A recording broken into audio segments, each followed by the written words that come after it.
Hello and welcome to the Manpower Trip of Wrestling. Host GP John Poz with me today, comedian, writer, actor, former WWF commentator, believe it or not, Mr. Rob Bartlett. Rob, welcome in. How you doing? John, good to be here. Thanks for having me. Thank you for joining me. This is great. What is going on in your world? What are you up to? I know you've got a lot going on. Yeah, trying to keep busy, doing a little bit of acting, a little bit of acting teaching, doing a couple of podcasts. I got a career retrospective / tribute coming up in May with it's an evening of clips from Broadway and TV and film and radio with Imus, and of course my stint as one of the worst wrestling commentators of all time on Monday Night Raw. Yeah, trying to keep busy because when you're old, if you don't keep busy, you start rigor mortis sets in. Yes. You got the RB studio. You're doing acting. You're doing coaching. I mean, you've got a lot on your plate. Crazy. Yeah. It's like I said, it's a moving target's harder to hit. So, I'm not up for the fast-paced world of stand-up anymore. It's such a different business than it was back when I was doing it. And there's so much now that you can't do or say. It's kind of, although that probably wouldn't have been a bad idea back when I was doing Raw. If that was one of the restrictions, that might have helped, but. That's crazy. I'm not just curious, and I guess we just start off right off the bat with how the heck did that even happen? How did you get in there? How did you start working for WWF as the Raw commentator? It's the way the business works. You kind of fall into things through the back door for some reason. That's how I ended up on Broadway. It's how I ended up getting on Law and Order, and then Good Wife and Elementary, and it's just weird that it's, I guess, being in the right place at the right time, knowing the right people, or in the case of the WWF, as it was in those days, in the wrong place at the right time. I was doing a benefit for Connecticut Special Olympics. I did 31 years as a writer and a performer, doing characters and stuff on the Imus in the morning show. And we were simulcast on MSNBC for a long time, and then we were simulcast for a brief time on RFD. It was us and like cattle auctions were the programming, basically, and I'm not joking. Us, cattle auctions, and polka shows. And then eventually Fox Business picked us up, and so we were there for a while. But I was with him when he was still back at WNBC, and then when we moved to WFAN. And then after the firing from the quote unquote, as we like to call it, the incident, we moved over to Fox and ABC, WABC. And Imus was very involved in Connecticut Special Olympics because one of his best friends, Mike Lupica, his wife Taylor, was really involved in Connecticut Special Olympics. She used to chair a lot of the things, and she would do a lot of fundraisers. And Imus would always attend, and he'd always ask if I would join him, and so they kind of depended on me to, provide the entertainment. And more often than not, I was an auctioneer at these charity events, and I had this great strategy where I would get these rich Wall Street guys bidding on one item against each other, and then I would go to whoever donated the item and plead them to maybe be generous enough to donate a second one, and then that way each guy could get it for whatever the last bid was, and they would double the. So I made a lot of money for them, which was great. The only time I kind of backfired was when I did one for, I think it was Big Brothers Big Sisters, and Donald Trump was in the audience, but it was the same night that Bill Clinton was a surprise guest speaker, and Trump already was not in a good mood because he immediately was no longer the most important person in the room. But then when I did the auction, he donated a foursome of golf with him on his golf course. And again, got two Wall Street guys bidding against each other. And I did say, Mr. Trump, would you mind adding another one? And he was not happy with that. He was not happy with me. I got a picture of him with Bill Clinton talking to me and Trump in the back. He's just beside himself. Anyway, just little anecdotal things trying to make this story a lot more interesting than it really is. I was doing this benefit. It was a a dinner in some tent up in Connecticut. I think it was Stamford. 500 people, and I was emceeing and doing the auction. And Vince McMahon and his wife were sitting at the front table, and Vince was wearing a 3-piece peach-colored velour tuxedo. And I must have done about 20 minutes on just what he was wearing. Just murdered him, and the crowd went wild. And so everything was fine, whatever. And a couple of days later, I'm driving home from the radio, and Imus's assistant calls and said, Vince McMahon just called the office. He wants to speak to you. I was, oh no, that's it. He's putting a hit out on me. And so I call him back, and he says, Bartlett, how'd you like to be on live television? I'm doing this new show called Monday Night Raw, and I think you might be able to be a good part of it. I want it to be irreverent. I want it to be on the edge. I want it to be, dangerous. You're very good spontaneously. I said, sure. My son at the time, I guess, was 8 or 9, and he was totally into wrestling. I didn't really know much about it other than I took Sean to see Randy and Miss Elizabeth get married at that event. Yep. And I said, yeah, and showed up a couple of weeks later up in Stamford. And I met with Vince and Randy Savage. And we kind of had like a little bit of a meeting. And then we started doing these mock trial runs with tape, how it was going to go. And it looked like it could be an interesting mix, and I guess it seemed like a good idea at the time because as has been oft noted and many times repeated, it was not the greatest thing I've ever done in terms of, and I think part of the problem with that was, although it might have been a good idea to have somebody as an outsider come in to provide a different perspective, it's kind of hard to be funny when, even though it's really, really serious, the what you're making fun of is already larger than life. It's like putting a hat on a hat. So it didn't really make sense because the kind of humor that they did was very different than the kind of humor I did. And, humor, quote unquote humor, depends on your point of view. And so what I was doing, although in theory it was a good idea, talk about what was going on in current events and stuff like that. It just didn't, it was like trying to, shove a square peg in a round hole. It just really, really didn't fit. And, Randy could not have been nicer, more welcoming, more giving, more supportive, just a sweetheart of a man, just a real true gentleman, a total pro. Same thing with Bobby Heenan when I worked with him that one night when I imitated Vince and met him, at some of the shows, especially the first show when he dressed up like my aunt and my rabbi, because Vince for some reason thought I was Jewish. I don't know why.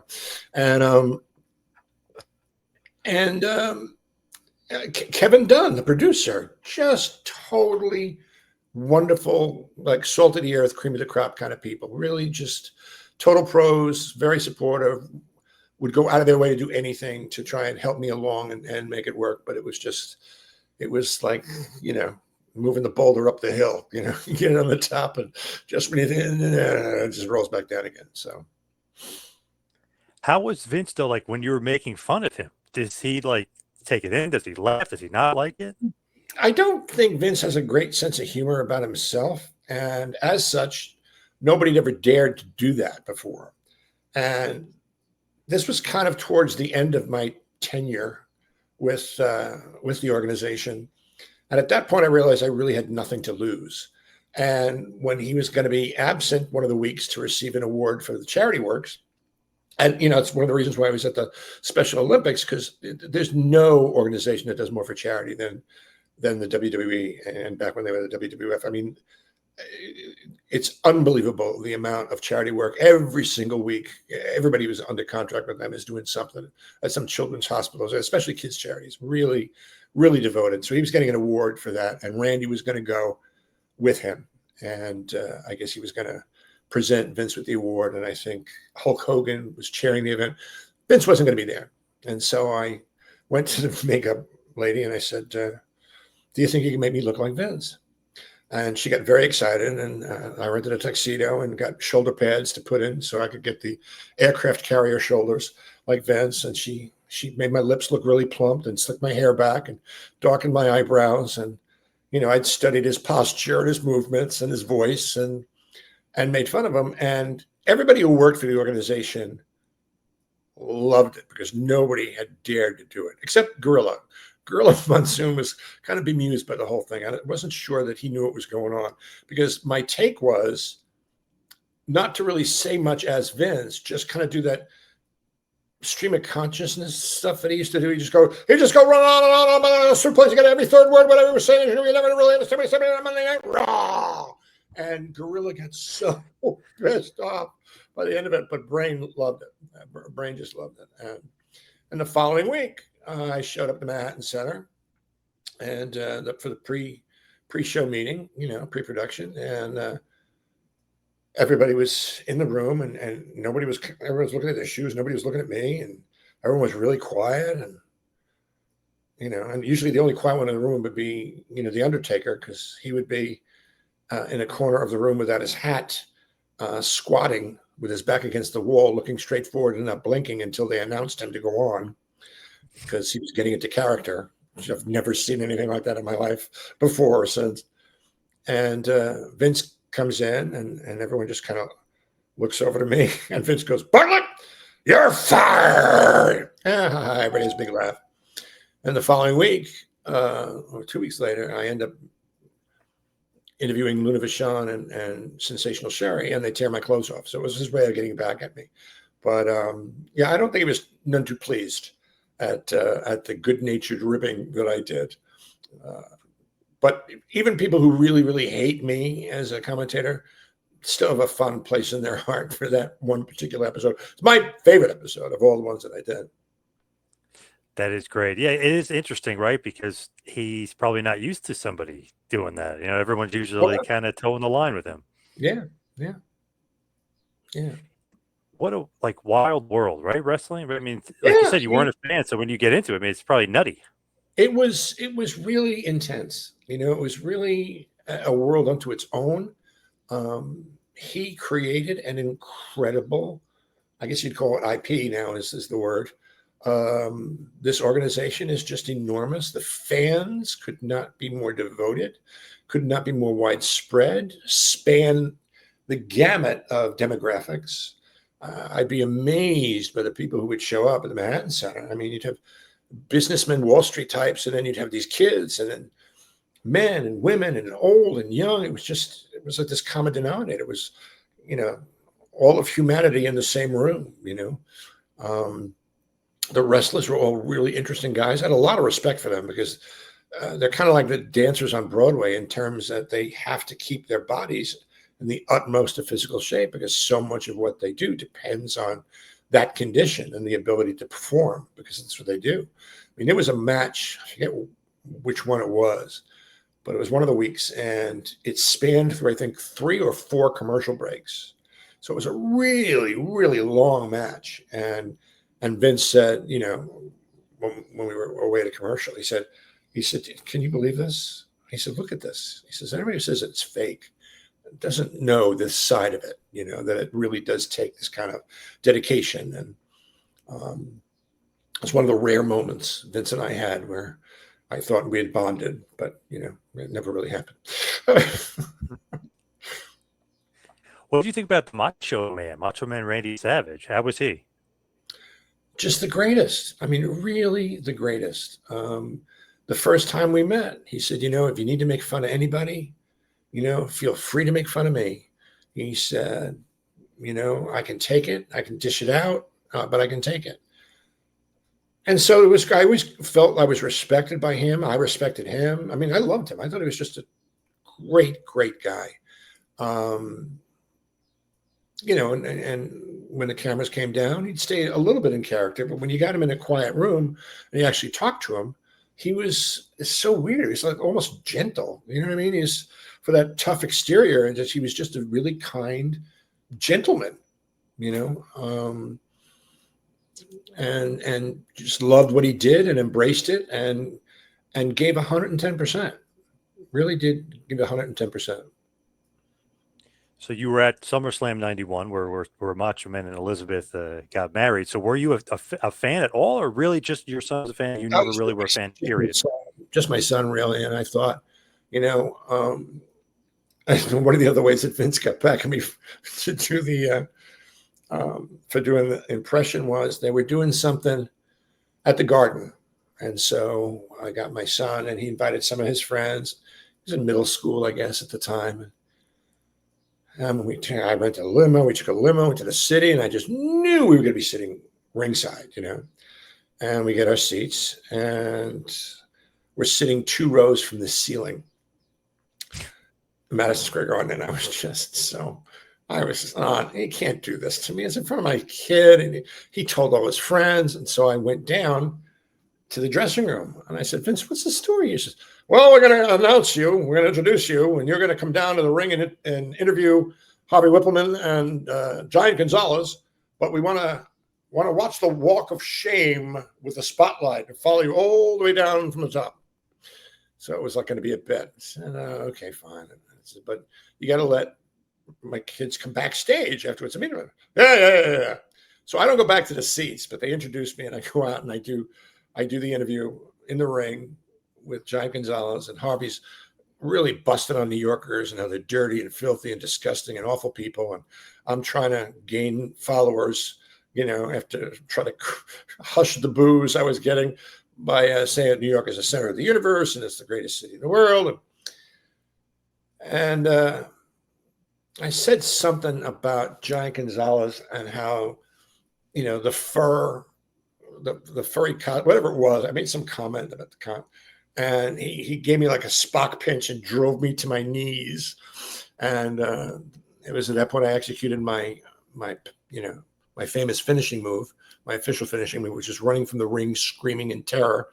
But that was one of the ways that Vince was trying to get me back for the impression. But he's a genius. I mean, I've said this a number of times before. He is the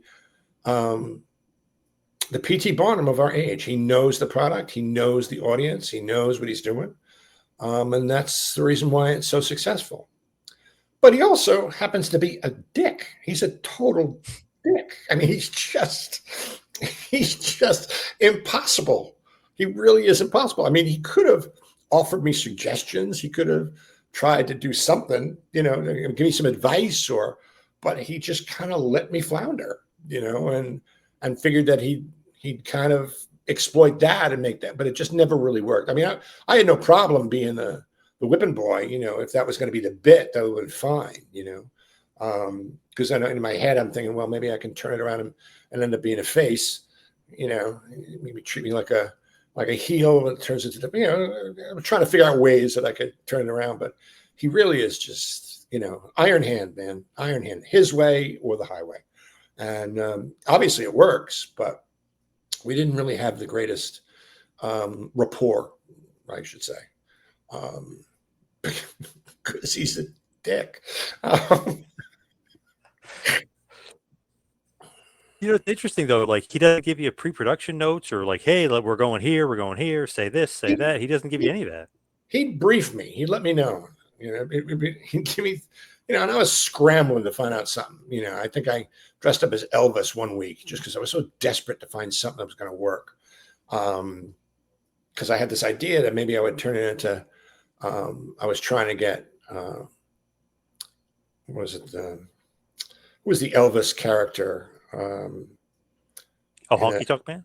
Honky Tonk Man. I thought I could turn it into like I was, you know, ape man, trying to get the Honky Tonk Man's gig. You know, I figured it was because I had an idea it was going to go somewhere. No, I don't think it's going to work. We're going to have Doink the Clown hit you in the face with a pie. So about 2 minutes into the show, I'm in full Elvis regalia, and he smacks me in the face with a pie. to spend the rest of the hour with, shaving cream on my face. So, he gave me about 30 seconds warning before the Luna Vachon Sensational Sherry interview, where they ripped my clothes off.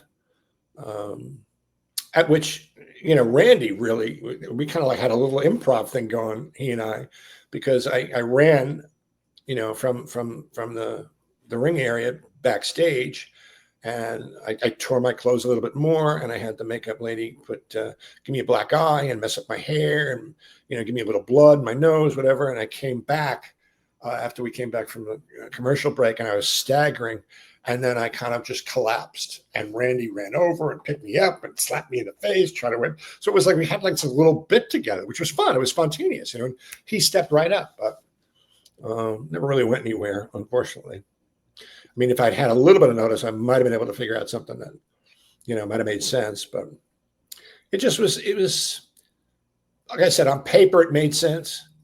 But in the execution, it just didn't really work, Did you think you were going to last longer, or be there longer?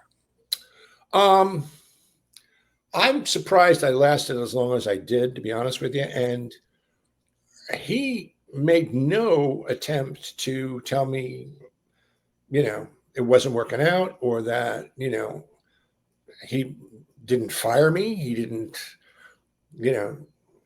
I decided I was the one who was going to leave. I realized it had gone about as far as it was going to go, and there was no way that it was going to make it any better. And Kevin Dunn and I had about an hour-long phone call. He was trying to convince me to stay because he was trying to broaden the scope of the organization. He had me write a couple of pilot ideas to do some other kinds of programming. So I wrote a sitcom about a wrestling family called the Turnbuckles. And then I wrote kind of like a Saturday Night Live style sketch show, using the wrestlers as the actors in that. And so there were, ideas in the pot. I was cooking on some things that Kevin was very excited about, but he's really, really disappointed. But again, to his credit, he understood and he respected me, and again, just a great, great guy, and just could not, really thank him enough for everything that he did. When you're looking at those projects, right? What happened to them? Are they just gone to the ether? They're just yeah. I didn't even know if they were pitched to Vince, to be honest with you. Oh, because Kevin and I were kind of like, tossing the ideas back and forth. I think I sent him a couple of pages with, some sketch ideas, and one of the sketches I think was Yokozuna. I don't know. It was some car commercial. I don't remember what the car was for, but they would roll a ball bearing down, and the ball bearing would go around the hinges of where the hood was, and over the Saab or whatever that was. Yeah, whatever it was. And so I did it for, the 1994 Yokozuna. And I did it with Yokozuna, and the idea was it was going to roll around his body, go around his nipples and down into his belly button, and then finally it was going to go around his back and then down the back of his diaper, basically. And he was going to stand up like he'd been shocked, and I was going to jump on his back, and he was going to run. Was one of the ones that I remember. And the Turnbuckles was like a sitcom about a family who lived in suburbia. The bed in the bedroom was a ring, an actual ring. They slept in the ring, and it was just a father and a mother, and kids were all professional wrestlers. But it's a good idea. I like it. Who knows? It might have been ahead or behind of its times. Right. Yeah. True. That's interesting. Vince didn't try to keep you though, right? Or you? It was too late. You weren't going to go back. I think he was relieved, to be honest with you, because it was clear it wasn't working out, and it had the potential to damage the franchise. To tarnish the brand. Because everything else went so slick. Was so tightly paced and formatted, and I was something that was out of his control, really. And I don't think that was something he really liked. He never really got used to. To his credit, he gave it a shot, but I think once he did it, he realized, what have I done? I can't rein this guy in. He's not really doing what I thought he was going to do. and where it's not working the way I thought it was going to work, so, I do think they love having like a mainstream person or somebody outside of wrestling that they like, hey, this guy he's famous and he's a wrestling commentator. They love that stuff. right. And I think the key is to take it seriously, and if that had been the way it had been described to me, I would have done that. But I thought my purpose was to be the outsider, to be the, the fly in the ointments. But you can't have somebody on the outside infringe on something, like I said before, that's already over the top. You can't have somebody who doesn't fit unless you can figure out a way to use them the right way. And I don't think that was ever established. I don't think any of us could figure out how my being different was going to work. I thought, like, for example, the first episode ever, I was calling him Yokozuna because that's what Mr. Fuji would say, even though it was wrong. And so, even the wrestling fans, when I've seen people do like, watch along podcasts and stuff on the internet, it's like, he doesn't even know the name. He doesn't even know Yokozuna's name. It's like, no, I'm making fun of Mr. Fuji, But of course, one of the first words out of my mouth is, that's one big butted Oriental, Vince. He's got an ass like an amphitheater. It's like at that point, there was, I think, if I watch it back, it's like this deathly pause. And then Vince kind of, well, I don't know about that, but I know about this. It's uncut. It's just, I think his sphincter kind of clenched after that. It was like, what have I done? It was pretty apparent from that early moment that it was not going to work. But he did say uncooked, uncensored. Of course. Yeah, that's raw. Yeah, that's the idea. I mean, which was a great idea. A great idea.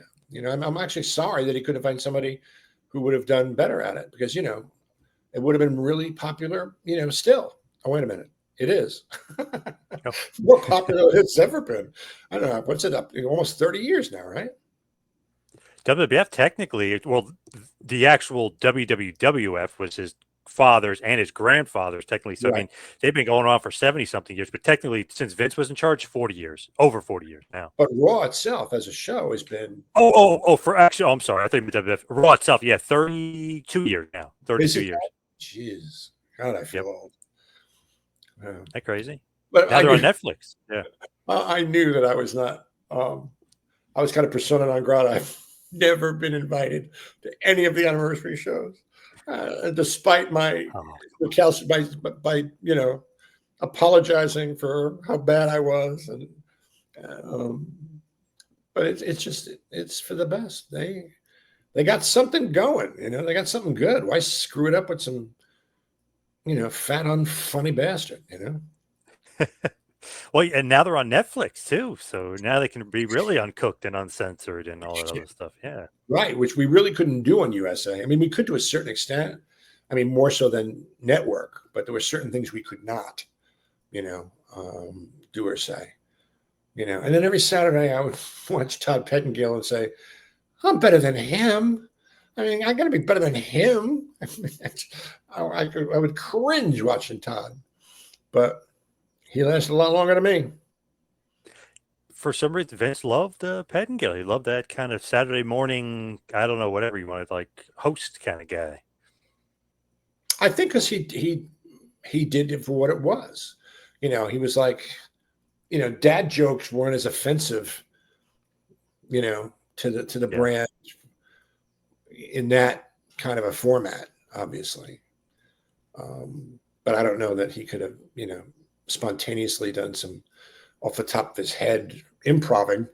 But I just give a lot of credit to everyone who does that because of all the work it takes to pull it off. I mean, and also like the ring guys themselves and the referees and, all the talent liaisons and the makeup people and the costume people. I mean, it's an incredible organization. I mean, it's really impressive. The camera guys, the guys that set up the ring. Yeah, it's crazy. Yeah. I mean, the camera guys. I remember when I was doing Vince, watching the camera guys behind the cameras. just trying not to laugh because I didn't want to be heard on the soundtrack, you know.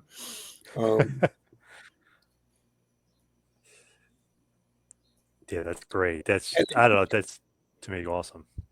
interestingly enough, after I got beaten up by Sherry and Luna, that's when the kids started asking me for my autograph. The first time it had ever happened. So, but it didn't last very long. I think I was gone 2 weeks later. They call it in wrestling like you're being ribbed, and it basically kind of being pranked. Like you could say, was that it, or was it almost like an initiation, or maybe even just really Vince payback?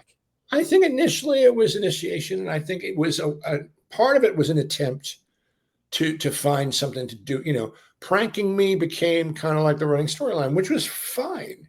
You know, I just wish he had let me know a little bit early on what some of them were, and I could have added to them, or maybe come up with storylines that would have made it, you know, or something that would have made it better or funnier or run more smoothly. But like surprising me, I think just kind of you miss a lot of shots that would have been really funny, you know. Like, you know, at this point I'm gonna do a facial expression, so it should be a you know.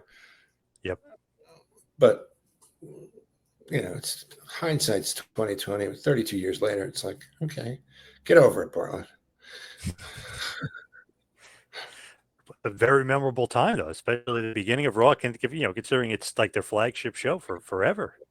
Yeah. I mean, I'm not sorry I did it. I mean, it was a great experience in many, many, many ways, you know. But even my son said, you know what? I'd rather have you back home on Monday nights. So I think even he kind of knew it wasn't working out. And he was like in 7th grade. So He wanted you out of there.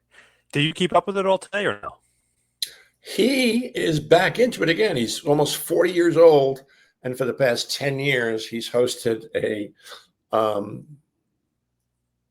SummerSlam party or one of the events. He hosts a party at a restaurant near his house for all his friends. Nice. I think they watch and they, you know, drinks and they have a pool and Royal Rumble. He does for the Royal Rumble. Oh, okay. Nice. Year. And interestingly enough, he has not asked me to attend one of them. So Wow, ouch. I mean, part of it's like, why do you want to have your father show up at a party for your friends? But I feel like, you know, I could be a guest speaker. You know, I can add a little bit of come on. listening to it, but no, it's fine. It's fine. And I keep up with it through him, and of course now my granddaughter. He's got my granddaughter and my grandson. He's got them indoctrinated. She's got a babyface T-shirt, and the grandson Emmett's got a heel T-shirt. So they're very much into it. I don't think he showed them any of the Raw stuff yet. I think he's waiting to make sure that they're old enough to take it, so that he don't get as embarrassed as he has been, I think, throughout the years. Yes, true. He's got to be careful, but he's got to invite you to one of the Rumble parties. It's like, hey, one of the first ever Raw announcers is here. My dad, you know, he's got to do that. Come on. That'd be a great idea. That would be phenomenal. Yeah, well, Now, I know. Go ahead. I'm sorry. No, I'm sorry. I like listening and watching a lot of the podcasts. And one of the first podcast interviews I ever did was from the old school wrestling guys over in Ireland. OSW. It's really involved in animation, and it's three guys from Dublin, I think. And Sean, my son, said, you know, these guys were talking about you. I said, oh, really? And so I downloaded one of the things, and they were doing a watch along.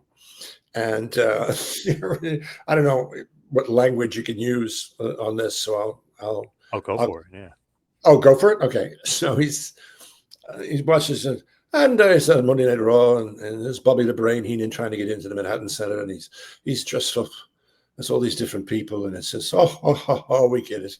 And now they're showing us the new team, the new hosts, the new commentators of the team. We have Vince McMahon, of course, and then we have Macho Man Randy Savage, and then who the fuck is this cunt? And I immediately fell in love with these guys, and I sent them an email, and I became a guest on their show, and it was just so much fun. I've done it. I've done a lot of these wrestling podcasts because I like being in front of the fans. There's no more loyal, dedicated fan of anything than that of professional wrestling fans. I mean, there's no Mets fan, Yankee fan, Cubs fan,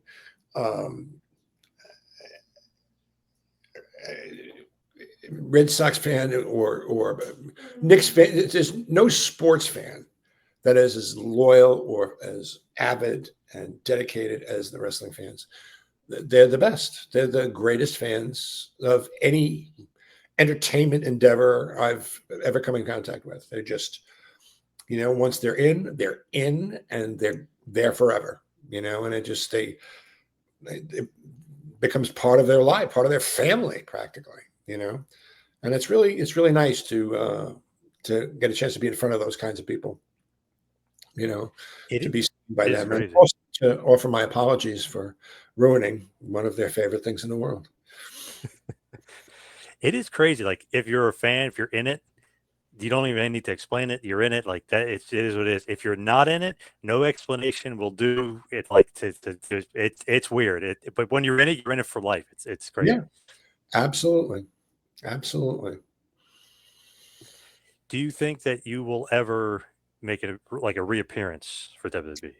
I mean, if they called and wanted me to come back in some kind of a capacity, even though, because I had thought it would be really funny if they brought me back with a long overdue apology statement, like almost like a press conference deal. So I would, apologize, and then, then they could throw eggs or something, something just so that everyone knows that I know how bad it was, and just be part of the fun. I mean, it could be fun, but I don't expect to get a phone call or an email anytime soon, unfortunately. But and it's probably for the best, I mean, I don't want to run the risk of tainting it again, to be honest with you, because again, it might seem like a good idea, and then when we go to do it, it's like, oh my God, we're going to do this again. Right. But what about like a Hall of Fame appearance? They love putting celebrities in the Hall of Fame. You know what I mean? That'd be cool. Yeah, I think the chances of me getting into the Wrestling Hall of Fame are about the same as me getting into like a size 29-inch waist pair of pants. So it just ain't going to happen. Nature won't allow that. If they have an annex, like a Hall of Shame, I'd be happy to be inducted into that. Another badge of honor, I would look at it. But it's like I said, I don't regret doing it. It was for all the times when it didn't work and felt uncomfortable, and it was just a great experience because, like I said, I met some of the best people in the world, some of the best people I've ever met in my professional career. Certainly, it was a great experience. When you look back at it, like you kind of were saying, you would do it again, or you wouldn't do it again if you were back in time? Yeah, it's hard to say. It's like, I don't think that if I had not started stand-up when I did back in the late 70s, I don't think I would start now, because it's so different. I don't know, as going back into the wrestling world now would be any better for me than it was back then. I mean, I know I learned a lot. I kind of have a better sense of what to and not to do. But I don't know. I think that was kind of like lightning in a bottle at the time, and I don't know as it would even fit. If there was some kind of a way where somebody can make a case for it, it would be good because of this, and there was some planning involved that made sense, and not leaving so much of it up to chance. Because, I was just as guilty of this as anybody else. It's just thinking, oh yeah, it'll be fine. We'll just wing it. We'll just wing it. It'll take care of itself. We can't do that on national television. It just doesn't work. Yeah. You know, What was like your favorite part of doing it? Just if you could think of just what was it? Sherry beating you up? I mean, what was your favorite part? well, I mean, there were high points. That was one of the high points. Doing Vince was definitely one of the high points. You know, there was some. I gave Friar Ferguson his name. He was wrestling for the first time. I think it was my last show, to be honest with you. I gave Friar Ferguson his name. So I was happy to make my contribution to WWF history there. You know, and some of the experiences with the guys, you know, like, meeting Nature Boy and having him call me sir was unbelievable to me. Just, you know, you're calling me sir? You know, it says you're wrestling royalty. You know, and Randy and Bobby and Kevin and Bam Bam Bigelow. I loved him. He'd come to every show on a motorcycle. And he always brought along his wife and 3 children. I think none of them were above 2 years old. He was a real family man. The Steiner brothers, I remember coming over once and sitting on my lap, and one of them giving me a pinch of my Adam's apple, who I thought I was going to pass out.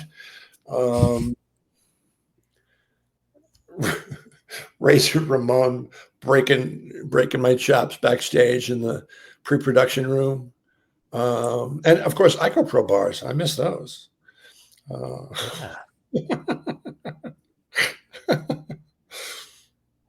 Vince has a lot of crazy ideas. IcoPro, the World Bodybuilding Federation. He had a lot of crazy ideas. You know, he's a man of ideas, and men of ideas have a lot of ideas. You know, and some obviously are better than others, and some are genius. And sometimes even the genius ones don't take off. And sometimes the ones that don't appear to be any good or appear stupid end up being really popular. It's just, that's why it's good to have a lot of them. But he's got a really creative mind and a great head for business. So he knows, like I said, he knows the product, and he knows the consumer, and he knows the best way to get to them and give them what they want. You know, when you look at, oh, sorry. One of these days he'll make a pretty dollar. He'll make a beautiful dollar from this. So, what do you think about Vince today, though? Although he's in a little bit of trouble, got a lot going on. Do you ever look or follow or think about what he's up to today? I mean, he's always he's always been in trouble. Matter of fact, as I was leaving, he was involved in a really nasty something. So I kind of took that as a good reason to make my exit.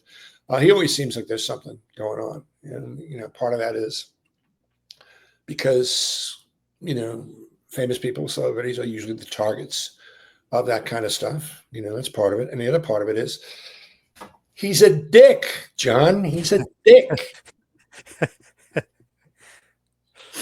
That is the word. That is. It seems to be the consensus from what I understand. Yeah, that seems to be. Yeah. And after I left, I think Randy bailed. You know, a lot of them went over to the WWE. I remember. You know, a lot of them bailed. I think Hulk went first, and then Randy, and then there were a bunch of them that just kind of, you know, they defected. So. Yeah, but, WCW was taken over for a while from Vince. WCW, right? Had some hard times. Yeah, yeah, it's hard to keep up with all the initials, but even that didn't stop him, you know. And internationally, they're huge. I mean, between Japan and the UK, man, huge. Yeah, they just went over to France this past year and were breaking records and all this other, financial upswings, just nuts. I'd love to see French fans, you know, so polite with their pinkies and their wine, you know. They were the loudest. They were doing the decibel level. They were like the loudest wrestling fans, though. Crazily enough, I'm sure. And everyone all the cigarette smoke must have been. A lot of smoking over there, huh? I didn't know that. Oh, the French are notorious. I mean, they start smoking when they're 6. They start drinking wine and smoking before they get out of elementary school. Wow, jeez, too much. It's too much over there. It's too crazy. But as far as you, I know we're talking so much about wrestling though. But I know you had the podcast, right? You have what's the comedy, the five favorite funny films. I was doing the Rob Bartlett Radio Comedy Hour. We started out, it was a live radio show in front of an audience. And it was kind of a combination of Saturday Night Live and like the old Jack Benny show where they would stand in front of microphones with scripts. And we did about 8 or 10 of those. And then we lost the venue. So we did it in a studio, just radio. And then they would simulcast it like an hour edited version on WABC. And then we lost the studio. And it wound up with me in my kitchen doing all the writing and all the voices and all the editing, and just became too much. So I segued into an interview show called 5 Favorite Funny Films, where I interview people about their favorite comedy movies and play clips and stuff like that. And now I'm working on starting one called 5 Fab 4 Faves, where people pick their 5 favorite Beatles songs and discuss them, the reasons why and whatnot. And so those are the 2 and maybe 3 podcasts that I'm going to be doing. And, like I said, keep them busy. What are the 5 favorite films? What are your 5 favorite funny films? I think sometimes it changes. I think there's two for sure that will always be on it. Maybe 3. I mean, if I have to choose between Blazing Saddles and Young Frankenstein, because you should really only have one Mel Brooks, although it's really difficult to do, and producers. It's like that's the most difficult part. Is like choosing one Mel Brooks, choosing one Monty Python. Monty Python would probably be Holy Grail. If it's Mel Brooks, it would probably be. It's either producers or Young Frankenstein. I haven't really decided which one. But the original In-Laws with Peter Falk and Alan Arkin is one of the single funniest movies ever made. I laugh every single time I see it, and I must have seen it 50 times. No joke. It's just such great comedy. The performances are just so insane, and the story is just so crazy, and the chemistry between Peter Falk and Alan Arkin is just priceless. So those I think are 3 or 4. I don't know. Like I said, it changes. Interestingly enough, the one movie that seems to come up on a lot of people's lists is It's a Mad, Mad, Mad, Mad World. And I don't know if it's because it's such an epic and it has all those comedians in it, but it was the original Rat Race. You remember the movie Rat Race from a few years ago? Similar thing where it just had this massive cast. But it's like 3 hours long. It's hard enough to keep a 90-minute comedy going. I don't know how they did a 3-hour comedy, but and I think A Hard Day's Night, the Beatles' A Hard Day's Night, it doesn't get as much credit for being a really funny movie as it deserves. I mean, some of that stuff is just priceless too. The throwaway lines in that movie are just, you can't. And again, it's all about the chemistry of those 4 together. And they hired really good people to surround them. Just people like the guy who played Paul's grandfather was a TV star over there in the British version of Sanford and Son. Actually, Sanford and Son was based on the show that they had written called Steptoe and Son. And this guy played the Sanford/Steptoe role. And he's just great. And Richard Lester is a terrific director. So, what are the 5 best Beatles songs? What's your go-to for the Beatles? That's a lot more difficult, I'd have to say, because there are so many different eras and there's so many different. I mean, I'd have a hard time picking a favorite song off each one of the albums. She Loves You is up there for sure, but there's some deep cuts I really like. Hey Bulldog, for some reason, I really have an affinity for. I don't know why. But there's just so many to choose from. And whenever I get into a discussion with somebody who says, what's the big deal about the Beatles? It's like, the hair in the back of my neck starts standing up. And it's like, I don't know if I can actually have a conversation with you if you're going to start off with that ridiculous point of view. It'd be like somebody saying wrestling is fake. It's what the Godfather would say. It's a family. So yeah, that's one of the impressions I should have done when I was on Raw. I should have done The Godfather. Yeah. That would have made a lot more sense. Would have made a lot more sense. 30 years later, and you're thinking of this stuff. Is that crazy? Virgil, why do you come to me with this? What if that would have been great? Yeah, now you're thinking of it. Yeah, now, of course. Right? 32 Yeah, years now. later, right. Well, I'll come back. I'll come back and be the Godfather. That's Yeah, there you go. There you go. Yeah, in which case, all the stuff about you being a dick, I take back. So, You know, it's crazy. My father-in-law the other day was mentioning to me, he's like, oh, because he's not a big Beatles guy for some reason. I was defending the Beatles. Like, oh, come on, they're an all-time great. You know, you can't knock them. But he said that some of the cover songs by some of the other bands that he likes better than the Beatles, and he takes points off for that. I don't know if that's actually appropriate, or I don't know if you should be doing that. I don't think it's too late to remove yourself from this family. Yeah. I think you can divorce your parents up to a certain age. So you may want to really consider that. He was loving Come Together by Aerosmith. He was loving that version of it. Not a bad cover. Not a bad cover. I actually saw Aerosmith do that in concert with Sean Lennon. He brought Sean Lennon out Wow. to do it awesome. at the Garden. Good, but I'm sorry. You can't. I mean, just even the drum part of that. Ringo's drum part is just impeccable. You know? What about Live and Let Die by Guns N' Roses? Do you like that version? It's a different song. It's a different song. You know, interpretations are not necessarily bad. I mean, it's a good cover. I don't think it's any better than McCartney's, but I mean, there are some Beatles songs I'm not a particular fan of. I wish they might have thought twice before they recorded them. Run for Your Life would be one of them. Mr. Moonlight would be another one. There are some missteps along the way. And there are some songs that they did after they broke up, in the solo years that I'm not an enormous fan of. Like, I'm not a huge My Love song fan, the McCartney's My Love. And I kind of grew to like Maybe I'm Amazed, but initially I wasn't that impressed by it. So many other things he did that I liked so much better. But so it's not like I just love everything, offhand, because it's the Beatles. All of you out there, just, there's some things that I just, take issue with. I gotcha. So as we hit the wind down, we head towards the finish. Got to mention, Can You Smell the Laughter? A career retrospective and tribute at the Cinema Arts Center in Huntington, Long Island, Thursday, May 22nd. Tell us a little bit about it. They do this program there, and it's a great little cinema where they do a lot of indie things and a lot of film festivals and stuff like that.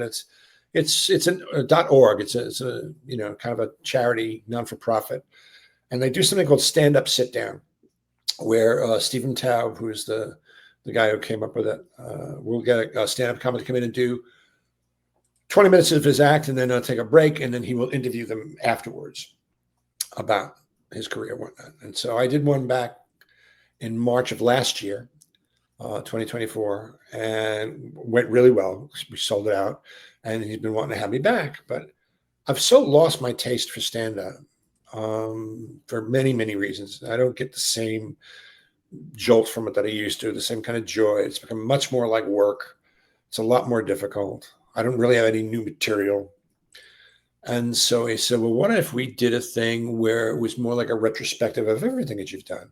Because you're not just a stand-up, you're an actor, you're a filmmaker, you've done voiceovers for cartoons. You've done, you were a wrestling commentator, and I've been very blessed. I mean, I had a pretty varied career over the years. And fortunately, because of the internet and my own personal collection, there's a lot of recordings of that kind of stuff, a lot of video. I found a video of me doing stand-up at Catch a Rising Star in the early 90s, and at Caroline's Comedy Hour, and Rosie O'Donnell's VH1 Stand-Up Spotlight. And then I found, clips from the different TV shows, the Good Wife and Ugly Betty and SVU and Elementary, and a couple of clips from the films I've done. All in Time was an indie movie that I did, which is really, really great little movie. And there's the odd clip here and there online from Raw, and to some YouTube snippets from when I did How to Succeed in Business on Broadway with Daniel Radcliffe, and The Odd Couple with Nathan Lane, and there's a whole bunch of that stuff. So I'm editing together like about a 25, 30-minute short, film, and we're going to run that, and then I'm going to take questions from the audience. And then I think there's 4 or 5 comics who are going to be there, who at the end are going to roast me. So it should be a really, really fun evening. So as much of a tribute as it's going to be a bloodbath by the time it's over. All the goodwill that will have been engendered up to that point will be totally obliterated once these guys have gotten their way. And girls. There's going to be a couple of female comics there as well. So, nice. But it's May 22nd at the Cinema Arts Center. I think it's Cinema Arts Center. I think it's RE instead of ER.org if you want to get tickets. I think it's not expensive. It's just, but it all goes to a great charity. They're a great organization. So I'm kind of looking forward to it. I was gonna call it "I'm Not Dead Yet," because people always think, "Oh no, he's got some terminal disease. That's why they're doing a tribute and career retrospective." At least I don't know. I mean, I could go to the doctor between now and then, and it would turn into that, but at the moment, it's not. So hopefully, which is good, because then I get to be around for my own tribute instead of thankfully, thank God, yeah. What good is that, That's why I've told everyone I want to hear my eulogy before I die, so I get to at least edit it. Good point. I like that. Yes. So where can everybody find and follow you, and even your studio, the RB Studio? It's the rbstudio.com. It's what I do is I teach acting classes live. I just finished one at here in town in Farmingdale at the library, and I'm doing another one for adult ed. But I also do it online. A couple of my students don't even live in this country. I have one of my best students actually is in Belfast. And every week we spend about an hour or so online on Zoom to work on monologues and scenes and whatnot. And I've been with him, I guess, 6 years now. And he's really, really terrific actor, and started to actually get some auditions and land some gigs, and I coach. I do coaching. Like if people have an audition coming up, either for a part for community theater or an off-Broadway or Broadway thing. I work with a lot of Broadway. Some of the people I actually work with on Broadway, I coach for other auditions. And kids who are going to be going to college and want to get into the theater programs, they have to do auditions. And so I work with them online as well. So it's been a lot of fun. I really enjoy that. And I also find that I've learned a lot from teaching them. I'm reminded of the things. And it's no one particular method that I use.